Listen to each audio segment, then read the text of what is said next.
bienvenue dans Tropisme où j'ai la chance de recevoir Yann Garvos pour son roman qui vient de paraître aux éditions Maurice Nadeau qui s'intitule Plantation Massa Lanmeau.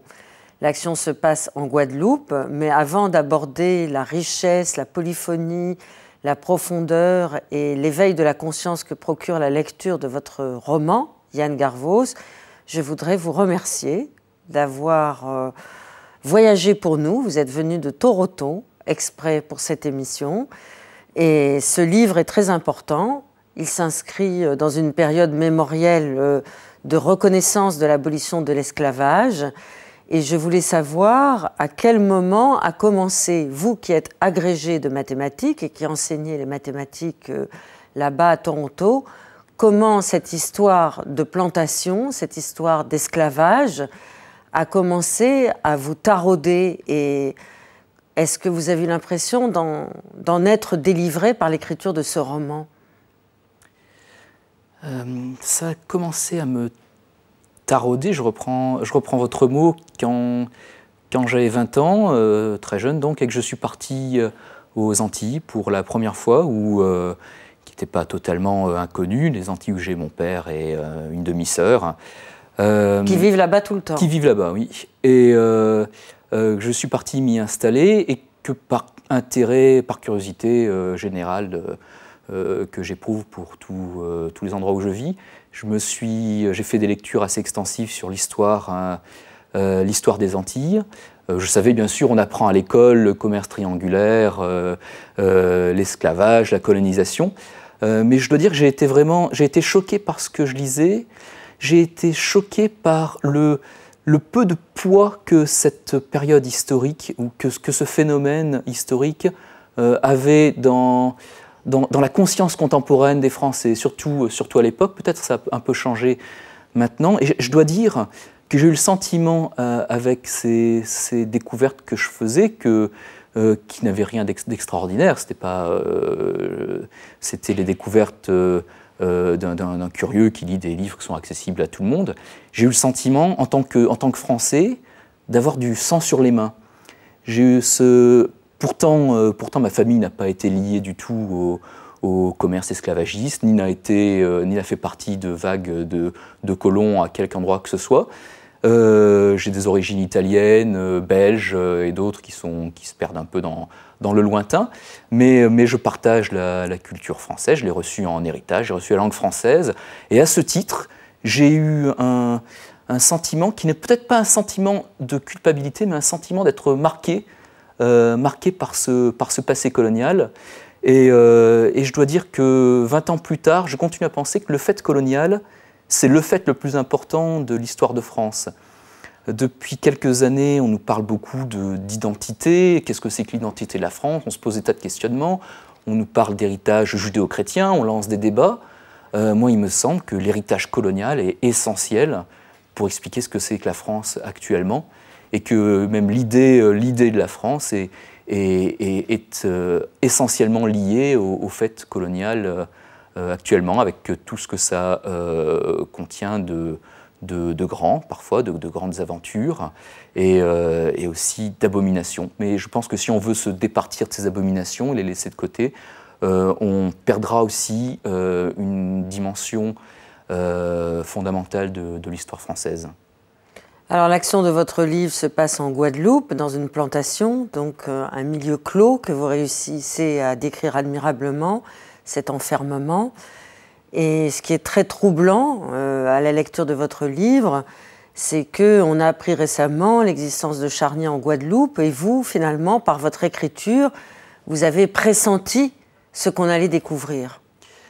Alors là, vous révélez un élément du livre qui n'est pas présent à la lecture, parce qu'on en a parlé, puisque je ne dis pas que ça se passe en Guadeloupe. Moi, en tant que lectrice, j'ai pensé que ça se passait en Guadeloupe. Oui, parce que j'utilise la topographie de la Guadeloupe où je vivais quand j'ai conçu le livre, et quand j'ai en partie écrit. Mais je pense qu'en laissant la géographie dans l'indétermination, on parvient, j'espère, à quelque chose d'universel, oui, de l'expérience humaine. Peut-être quelque chose d'un peu allégorique, comme dans les romans d'Ernst Junger ou de Julien Gracq, enfin, avec modestie dans cette comparaison. Enfin, en tout cas, il s'agit bien d'une île, il s'agit bien de Blancs qui font débarquer des esclaves dans une île et qui vont les soumettre à un régime d'esclavage et de rabaissement de l'être humain. Il s'agit aussi de l'évocation d'une nature particulière, d'une nature qui est très, très, très présente à l'intérieur de votre roman, Yann Garvoz, qui est à la fois protectrice et en même temps maléfique. Oui, absolument. Il s'agit de la nature, d'une nature extérieure, mais aussi d'une nature intérieure, parce que je crois que le livre peut se lire, je l'espère, comme un livre d'aventure dans les îles à sucre du XVIIIe siècle. Ça commence au XVIe siècle avec un conquistador, mais il y a une seconde lecture qui peut se faire, qui est une lecture qui pourrait être psychanalytique, c'est celle de l'effondrement du personnage principal, Donatien de Massa-Lammo, dans sa propre nature intérieure et dans sa propre fantasmatique, au moment où le système esclavagiste lui-même s'effondre dans sa propre folie. Alors, il y a un véritable suspense. Vous avez raison de dire que c'est un roman d'aventure à l'ancienne, ça l'est, mais il y a plusieurs niveaux de lecture à l'intérieur de la richesse de votre roman, Yann Garvoz. C'est aussi l'histoire en parallèle d'un aristocrate qui revient donc dans la plantation que son père dirige, Donatien, donc le fils. Il revient un peu malgré lui. Il n'a pas très envie de revenir vers son père. Et quand il arrive de nouveau en tant que jeune homme ayant accompli des études en France, au départ, il est très très défiant vis-à-vis du système d'esclavagisme de son père. Et petit à petit, il va devenir acteur de ce système esclavagiste. Oui, il va être capturé, il va être repris par le système. D'une part, il revient de France. À nouveau, la France n'est pas citée. À aucun moment dans le livre, je ne cite ni la Guadeloupe, alors là aussi, j'ai imaginé. Vous voyez, vous nous faites imaginer. On le devine, mais je tenais à ce que ce soit un soupçon du lecteur et pas une certitude. Enfin, on l'imagine, un jeune homme épris de liberté qui se sent obligé de revenir dans la plantation de son père. Oui, c'est ce qu'il se passe. Après avoir été mêlé à des activités politiques que le père désapprouve, alors dans la métropole, qui pourrait être la France, bien sûr, une métropole qui est en ébullition révolutionnaire. Et en effet, Donatien revient... Comme par hasard, il s'appelle Donatien, excusez-moi, mais comme vous dites dans votre bibliographie en fin de volume que vous avez été inspiré par Sade, on pense beaucoup à Sade tout au long du bouquin. Oui, alors j'ai été inspiré par Sade. C'est aussi que Sade, c'est le XVIIIe siècle, c'est même jusqu'au début du XIXe siècle. Et je pense qu'on n'a pas assez fait le lien entre ce fil rouge de la littérature française, ce fil atroce et dramatique, et celui qui peut-être commence avec Sade, mais qui se continue avec Octave Mirbeau, Georges Bataille, et puis de nos jours Pierre Guyotat, ou des gens encore très récemment comme Jonathan Littell. Et le fait colonial dans l'histoire française, parce que Sade, c'est le XVIIIe siècle, c'est une époque où, de même que mon personnage revient avec des idéaux apparents de liberté, d'égalité, qui sont les idéaux révolutionnaires, en vérité... Au moment de l'abolition de l'esclavage. Au moment de la première abolition, oui, celle de 1794. Hélas. Mais il y avait une ambiguïté fondamentale des Lumières françaises. C'est aussi un des sujets dont je traite. Je ne suis pas historien, j'en traite, je m'en saisis par la littérature. Il y avait une ambiguïté fondamentale des Lumières qui, en fait, ont accordé très peu d'importance à la situation des esclaves. Et qui leur déniait finalement le statut plein et entier d'être humain à égalité avec les autres. Oui, avec une très grande hypocrisie, parce que quand on lit les témoignages de l'époque, on se rend compte que c'était un accommodement économique, mais qu'en vérité, il y avait une presque conviction, ou en tout cas une évidence de l'humanité des esclaves. D'ailleurs, à cette époque... Confère le mythe du bon sauvage. Voilà, par exemple, dans le mythe du bon sauvage. Mais est-ce que Rousseau avait vraiment pensé qu'au moment où il écrivait, où il créait ce mythe du bon sauvage, est-ce qu'il avait vraiment pensé qu'au même moment, on déportait des gens d'Afrique et on les envoyait? J'en suis pas sûr du tout. À nouveau, je ne suis pas un spécialiste. Ce sont des controverses autour de cet héritage des Lumières dans lesquelles je ne prétends pas pouvoir juger, mais en tout cas, je les rends apparentes, j'espère. Et c'est l'ambiguïté du personnage principal.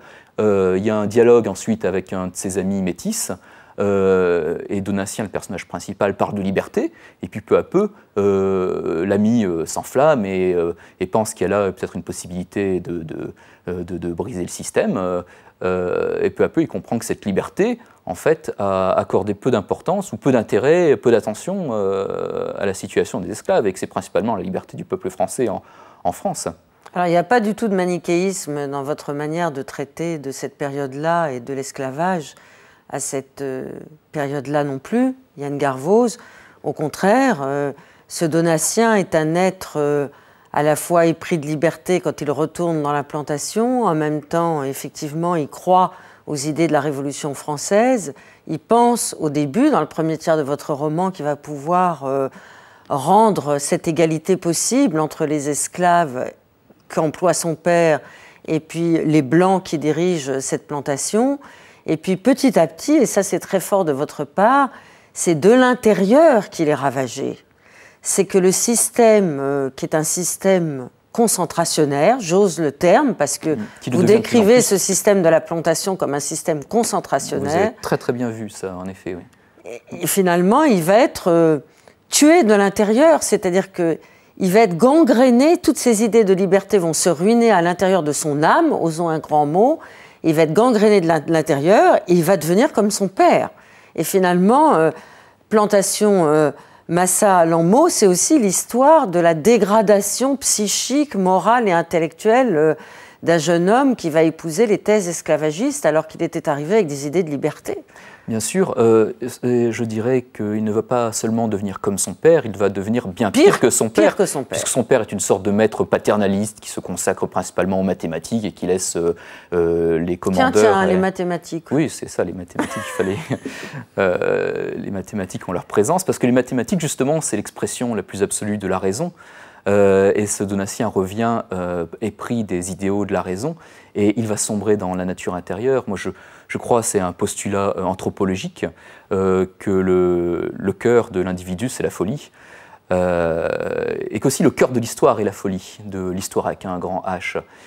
Et que c'est ce que j'ai voulu montrer dans ce livre, c'est que l'esclavagisme et le colonialisme, c'était l'irruption de la folie, c'est que la France a fait déborder la folie dans l'histoire, comme d'autres nations avant elle, après elle.